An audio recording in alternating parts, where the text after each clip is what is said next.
হাসি দাও। বাবা মায়ের সাথে ছোট্ট শিশু উমায়েরের এই খেলার দৃশ্য মাত্র কয়েকদিন আগের। অবাক চোখে তাকিয়ে আধো আধো বলে সে গল্প করছে বাবা মায়ের সাথে। ছেলেটা কি গল্প করে? কিন্তু সে আনন্দ থেমে গেছে। পৃথিবীর মায়া, সাথে বাবা মায়ের ভালোবাসা সব উপেক্ষা করে উমায়ের চলে গেছে পরপারে। হার্টে একটি ছিদ্র নিয়েই পৃথিবীতে এসেছিল সে। এ কারণে সবসময় তাকে আগলে রাখত বাবা মা। 31শে ডিসেম্বর রাতে আতশবাজির প্রচন্ড শব্দে উদ্বিগ্ন বাবা ইউসুফ রায়হান তার ফেসবুক স্ট্যাটাসে সন্তানের আতঙ্কের কথা লিখেছিলেন।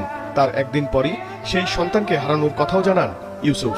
এই সাউন্ডের কারণে ও যে ভয়টা পাইছে, এতেই কেউ ডাক্তার বলল যে হার্ট ফেল হয়ে গেছে, যেহেতু আর দুনিয়াতেই নাই।